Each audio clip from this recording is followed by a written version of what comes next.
LeBron scored 16 of his 36 in the fourth. He's speaking with the media. Just purely from a relief standpoint, or just, how does it feel to get a win that you had to grind out like that? And what does a win like that do for the group where you guys have struggled on the road? Yeah, I mean, we you know, lose of our last 11 road games and playing one of the hottest teams in the NBA, winners of 5 in a row, to be able to come into a very hostile environment and win a basketball game. And the way we won it was big for our team. And we needed literally every minute, all 53 of them, to accomplish that. BT? Brian, we know how great you and Russ were tonight, but what's it like to have help from everyone else to get this win tonight? I mean, it was big time. Everyone who came in and got minutes was big time. You know, Wayne, his first start was huge to start the game and throughout the whole game. You know, Avery Bradley came in and gave us big time minutes, big time makes, big time shots, hit 2 clutch free throws and a big 3 down the stretch. Austin once again gave us big minutes and everyone else as well. So it was a true team win tonight on both sides of the floor. But we needed everyone's contribution tonight. Ron, you posted a picture of Russ after he hit the 3 running by Drake, and Drake has his mouth wide open. I was wondering, what were you thinking when you saw Russ steal the ball and hit that 3, and especially after all the things that Russ has been through this season? What was I thinking? To get the best look that we could, and Russ got the best look that we could, and he drained it. I was actually looking at his feet when he was getting close to the three-point line and seeing him step on the line and then slide his foot back before he released it. Big-time IQ right there on his part, and a big-time shot by a big-time player. Right. LeBron asked you about Drake and the walk-up, but without any spoilers, Top Boy, just come up. Do you guys use the lingo with the bro and the whole thing? Like, what can you say about that? Well, first of all, we're ecstatic to, you know, today release season 2 of Top Boy, and you know, to have, you know, Drake and everyone a part of it, and obviously Spring Hill Co. and Netflix being able to work with those with that team over there has been an honor. So.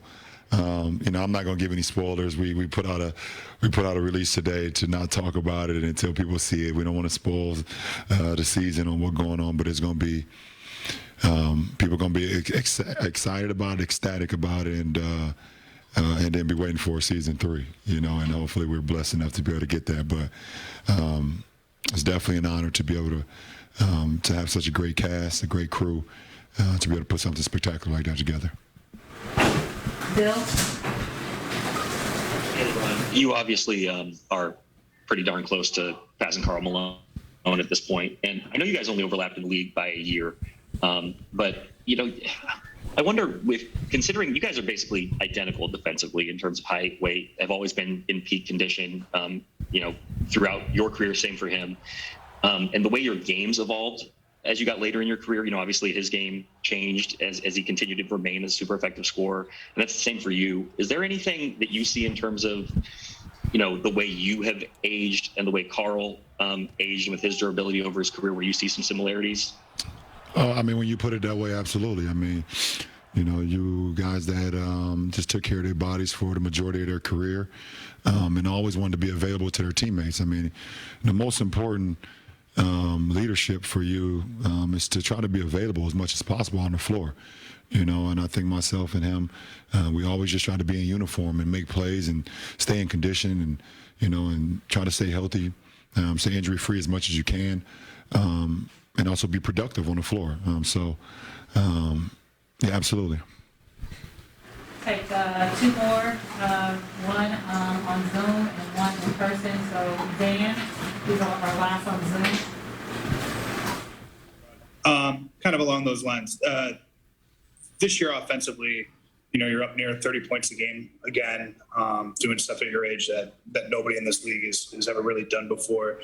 But have you been able to enjoy that because of the stressors of this season, because of the losing?